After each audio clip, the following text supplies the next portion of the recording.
नमस्कार दोस्तों, मेरा नाम कपिल सिक्का। स्वागत है आपका स्टडी आई की एजुकेशन प्लेटफॉर्म में। कॉन्स्टिट्यूशनल अमेंडमेंट सीरीज में आज हम बात करने जा रहे हैं 31st अमेंडमेंट एक्ट 1973 की। वैसे तो इस तरह का अमेंडमेंट हम पहले भी कर चुके हैं, उसमें हमने नागालैंड के बारे में चर्चा की थी। आज हम आगे के कुछ और नॉर्थ ईस्टर्न स्टेट्स की चर्चा करेंगे, साथ ही साथ फिर से एक बार रिवाइज कर लेंगे कि डीलिमिटेशन का एग्जैक्टली क्या पर्पस है हमारे कॉन्स्टिट्यूशन में। आर्टिकल 81, आर्टिकल 82 को बहुत डिटेल में यहाँ पे फिर से डिस्कस करने जा रहे हैं। तो राजस्थान जुडिशरी की अगर आप प्रिपरेशन कर रहे हैं तो इसके कोर्सेज हमारे यहाँ से परचेज कर सकते हैं। इसके अलावा बाकी जुडिशियल एग्जाम के कोर्सेज भी हमारे यहाँ पे अवेलेबल है, इनको भी आप परचेज कर सकते हैं डिस्क्रिप्शन में दिए लिंक के थ्रू या फिर हमारी ऐप से।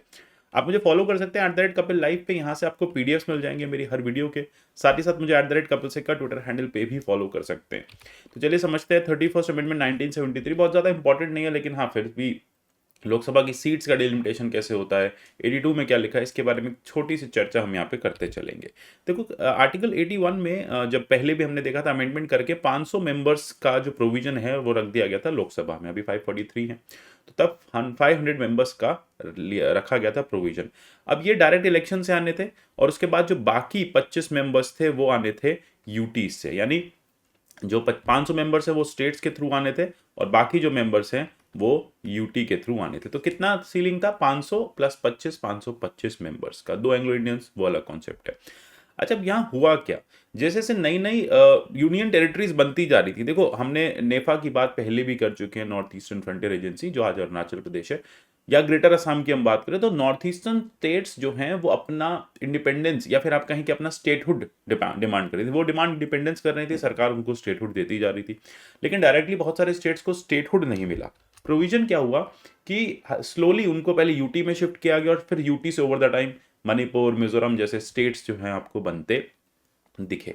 अब इसमें क्या हुआ, जब हमने नए और यूटीज बनाई तो यूटीज का रिप्रेजेंटेशन चाहिए था। हमने नागालैंड के केस में देखा था पहले, जब नागालैंड बना 1969-70 में, तो वहां पे भी यही हुआ एग्जैक्टली कि एक जो सीट है वो नागालैंड की रिप्रेजेंटेशन उसका लोकसभा में आना था यूटी की तरफ से या स्टेट की तरफ से।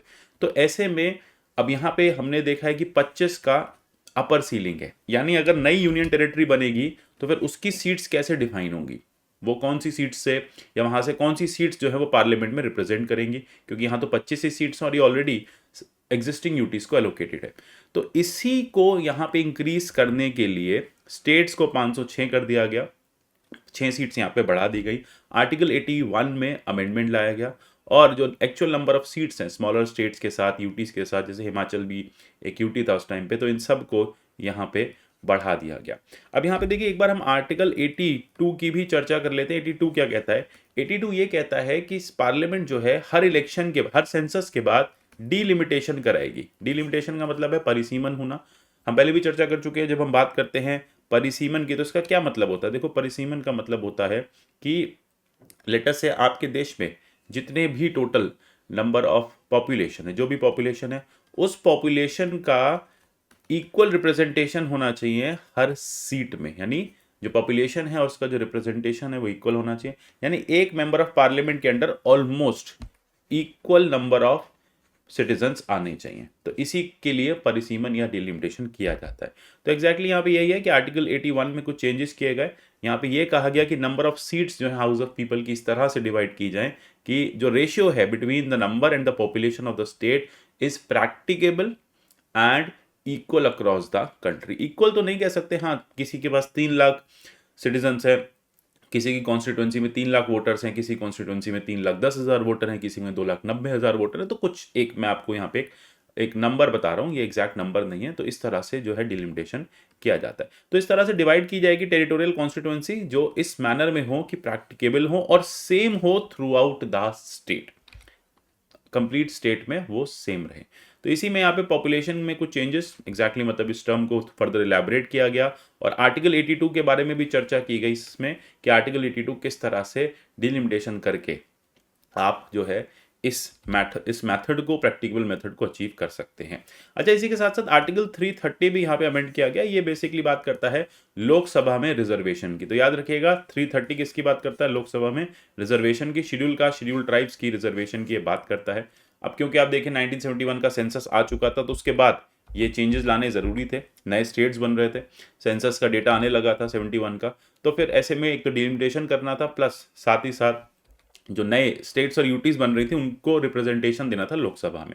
तो यहाँ पे 330 में रिजर्वेशन जो है दिया गया। हम नागालैंड की रिजर्वेशन की चर्चा पहले भी कर चुके हैं कि इस बार देखा कि नागालैंड की 88.6% जो पॉपुलेशन है वो ट्राइबल पॉपुलेशन है। इसी तरह से देखा मेघालय में और union territory of Arunachal and Mizoram में 80.5 एंड 79 94% जो है वो ट्राइबल पॉपुलेशन है। इसलिए गवर्नमेंट ने एक प्रोविजन रखा कि जो रिजर्वेशन का कॉन्सेप्ट है ट्राइबल रिजर्वेशन का, वो मेघालय, अरुणाचल और मिजोरम में एप्लीकेबल नहीं हो, जैसे पहले नागालैंड में भी एप्लीकेबल नहीं हुआ था। तो इसी के चलते 81 को अमेंड किया गया था, 330 को अमेंड किया गया था और ये कहा था कि SC STs का जो रिजर्वेशन है वो देश भर में एप्लीकेबल रहेगा एक्सेप्ट आसाम, नागालैंड, मिजोरम, अरुणाचल, मेघालय, क्योंकि ऑलरेडी ट्राइबल स्टेट्स हैं। तो यहाँ वैसे भी मेजॉरिटी पॉपुलेशन ट्राइबल की है, तो फिर यहाँ रिजर्वेशन का सेंस नहीं बनाता। तो एग्जैक्टली 81 जो है वो 81 बात करता है composition of house of the people. याद रखिएगा लोकसभा का जो मेंशन है वो आपका आर्टिकल 81 है। 81 में ही सब कुछ दिया हुआ है, कैसे लोकसभा बनेगी, कैसे हर 5 साल बाद डिसॉल्व होगी, कैसे लोकसभा में नंबर ऑफ सीट्स होंगी। जैसे अभी आप आज की बात देखें तो 530 मेंबर्स हैं, 530 जो हैं वो इलेक्टोरल कॉन्स्टिट्यूएंसीज ऑफ स्टेट से आते हैं और 20 मेंबर हैं वो इस समय आपके यूटी से इलेक्ट होके आते हैं। 2 एंग्लो इंडियन प्रोविजन थे वो हटा दिए गए हैं, तो 550 संसदीय सीटों में, लोकसभा की सीटों में इस तरह से विभाजन हुआ है। इतना ही जानना था इस अमेंडमेंट के बारे में। मिलेंगे 32nd अमेंडमेंट में, आगे का डिस्कशन करेंगे। जुड़े रहिए हमारे साथ, मिलते हैं अगले सेशन में। तब तक के लिए good bye, take care and God bless you all.